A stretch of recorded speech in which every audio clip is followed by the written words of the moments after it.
Hello. Today, I'd like to talk about comic books and the memories that we tie to them. I've been collecting since 1974. There were breaks here and there, but for the most part, they always have been part of my life. And uh, certain ones, when I see them and I hold them in my hand and you smell them or even feel them, uh, they take you back. They transport you. So a lot of times I'll reference comics kind of as little time machines, and these ones really do that for me. I picked out three today that I wanted to show and just kind of give a little idea of the memories that they bring back in my mind. The first one, uh, and I'll say one other thing about it. Uh, well, the first one in particular, I guess, I really remember this fact about being a kid growing up, how I did, where I did. It was basically like Huck Finn if he was on the Waltons. That's how I grew up. Although we lived really close to a large city within probably a half hour drive by car, when you're a kid on a bike in the 70s, that's just, two-lane road leading out of our town to the main city. It just was an impossibility. And, my mom would never have let me go more than like a quarter mile from the house on my bike. So, uh, anytime somebody was going somewhere where you knew there was comics possibly to be had, you would suffer whatever that trip was, whether it was the laundromat, as easy as the laundromat, or middle of the road, like going to the pharmacy and waiting, because your mom or your grandma would give the pharmacist a slip, and then you'd have to wait. There was no emailing or faxing back then. So you'd wait, and that one was great because the pharmacy was a great place to pick up comics. It was my main source for comics when I was young. Or to the far end of the scope, to where like your mom and grandma were going to Sears and trying on dresses for what seemed like hours, just so you could have 2 minutes in a pharmacy to grab a couple comics. But that's what you did. I mean, you didn't really have much of a choice. So this one in particular, I remember my uncle. He's passed now, but he was running into town, they would call it, which really was 10 minutes away. It really was it's a small kind of agricultural town. It's not now. Now it's a giant sprawling suburb, one of the biggest suburbs in New York State. But at the time, it wasn't. It was really mostly farmland, and you had farm markets and little starts of strip malls, not a lot. But in this particular case, he was running up to get something. I don't remember what it was, but I was over at my grandma's house. She lived next door, and my comic years, I heard, oh my gosh, someone's leaving this neighborhood and they're going somewhere near civilization where I could get my hands on a comic book. So I asked him if I could tag along, and we did. And I remember, I really don't remember much else where we went, but I remember the stop we made, and it was a drugstore called Dawes Drugs, no longer in business. I think they got gobbled up in the 80s by another pharmacy. But I remember I went in and you look at the spinner rack, and I only had 25 cents with me. So when you're a kid, you got to go through quick and you look at what you want, because he was buying cigarettes or whatever else he was getting at the pharmacy, and we had a couple other stops. So I remember I grabbed this one because I hadn't. I had one earlier in this, but I hadn't gotten my hands on one in a while, and it's Marvel Premiere number 20, January issue. So this would have still been, quite a while back. It's one of my earlier purchases. But I remember I grabbed this, and then we got in the car. We stopped somewhere. I think he got sandwiches, subs for dinner, and we stopped at the gas station.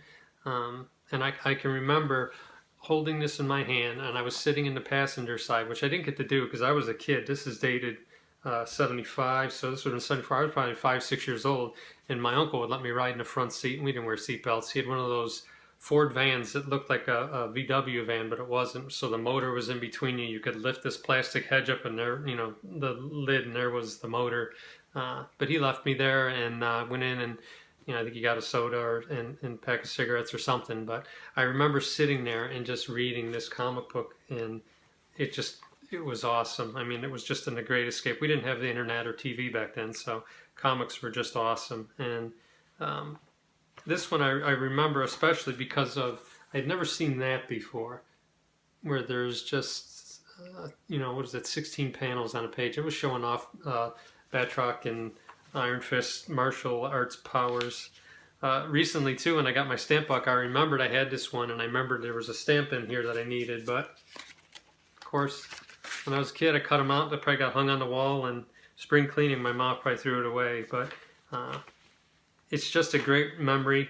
He was one of my favorite uncles, and I can get this out now and read it. And I remember that exact day. I remember sitting in that old beat up green van, you know, waiting for him to come back out. And it's one of the few times when you're a kid you didn't mind waiting because you had your comic. Once I had my comic book, I could sit for hours. I can remember going to the library with my mom, and it seemed like she'd take half a day to pick out a stack of books, and I would bring comic books and I would just sit and read them. But this one in particular really reminds me of my uncle, and I'm just glad I still got it. So it's part of my landfill collection, and it gets taken care of, but obviously not worth anything money-wise. It's worth a lot to me, but not money. The next one is an interesting one. The summer of '74, upstate New York experienced a pretty big flood, and I can remember my backyard was flooded, sailing little boats in my backyard right out the back door. And we were normally about 70 feet away from the water, so it was, pretty substantial flood. So what happened is the Army came around, they gave everyone sandbags, and you get a big pile of sand in your driveway. We had a dirt driveway, so it didn't really matter. But the next summer, summer '75, all that sand was left over. And my brother, my cousin, who I previously mentioned, introduced me to comics when he brought Swamp Thing #7 down, which I have a copy of now. But this one that I have here, it is Marvel Team Up number 34. And there's nothing special about this one other than we would always take our comics out. And it was always three things you'd bring with you. You'd bring a stack of comics, some kind of something drink. Usually it was like RC Cola. That's what we drank back then. That was Hillbilly Coke, I guess. And then a wonderful little transistor radio, something like this one. So just give you a treat.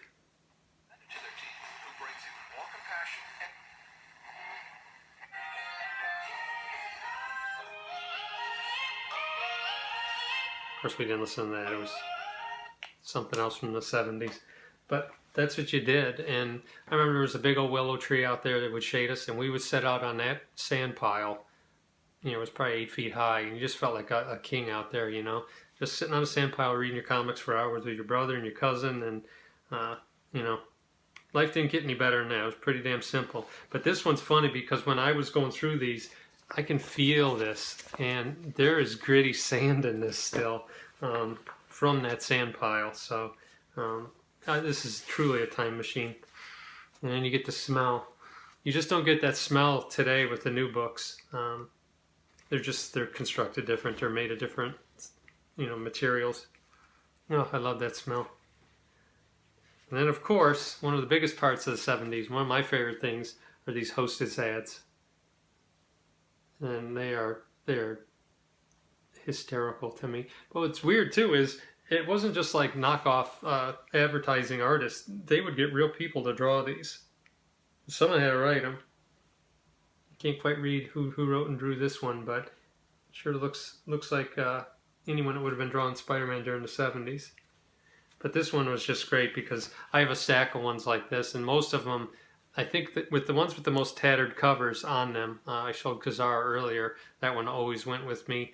A lot of them are coverless at this point, and I think the sand getting in them really just destroyed this binding. So this one in particular, it's still complete. The cover's on it. You can read it. It's dirty, but it still exists. So again, probably not worth a nickel, but to me, I wouldn't trade this for any other comic in my collection because I can open this up and it's the summer '75 again. I'm with my brother and my cousin, and we're just hanging out on that sand pile. So it's just a great, great, great book to have. And then the last one reminds me of my grandfather, and he lived next door to me, and my mom was a single mom of 3, so having my grandfather next door was really great.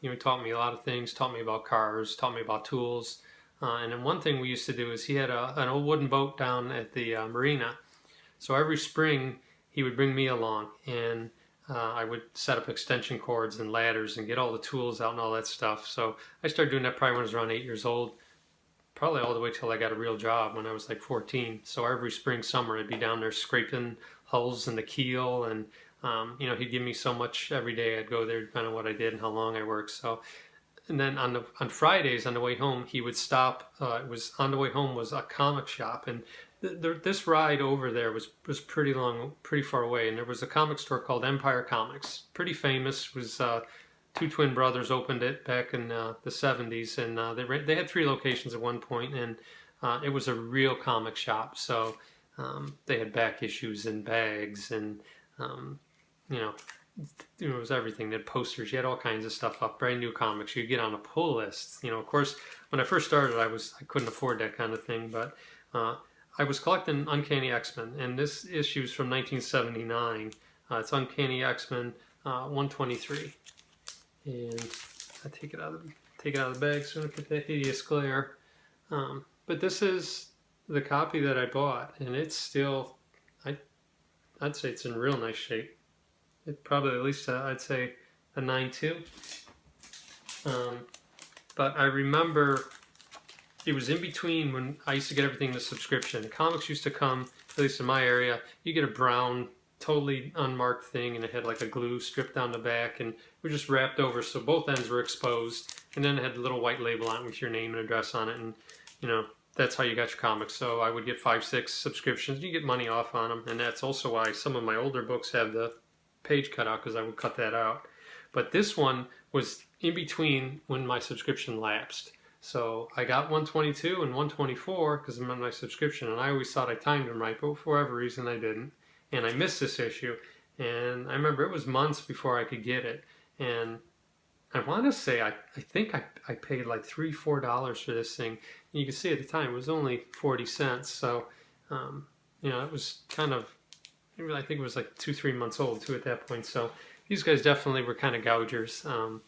They were comic guys. The one brother I don't think really was much of a comic guy. He was more of a businessman, and they would, you know, take an issue that was, you know, came out 3 days earlier, and they'd put $1.25 on it. So, but it's their store, so, and it was there, so I got it, but I was happy. But to, you know, I remember I had to work all week to get enough money to get this thing, and a few other comics, but it was just a great time to spend with my grandfather. You know, I'd set up in the morning, and then I'd get a stack of comics. I'd sit under the boat while he was up doing whatever, wiring, fixing whatever he had. It was an old wooden boat, sailboat, pretty big, so it took him most of the spring to get it ready for summer.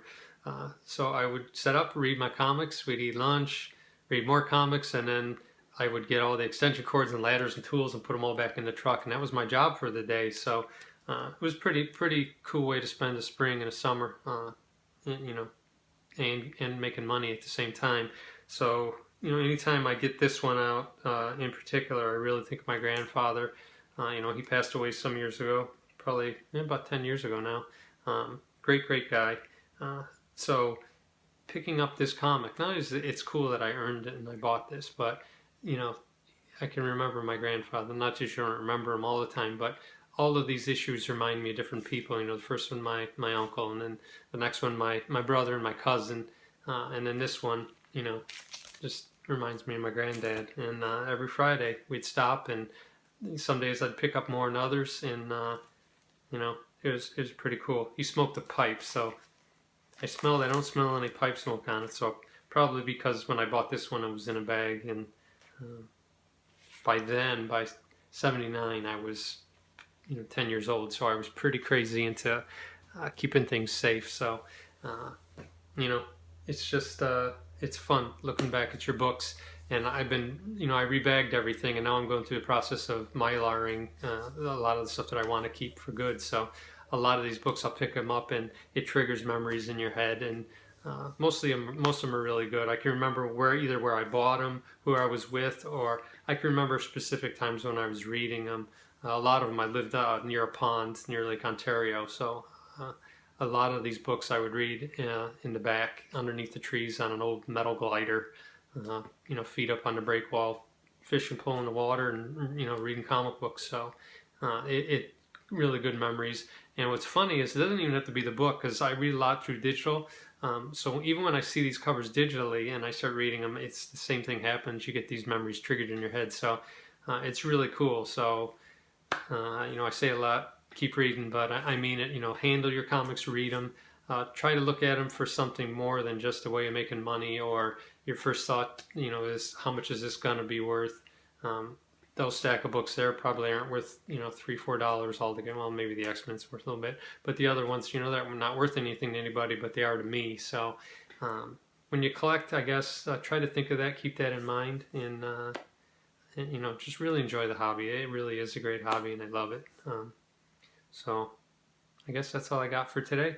Hope you enjoy this little trip down memory lane with my 3 little paper time machines there. I know I did, and I'm going to read them all right now. So, till next time, keep reading.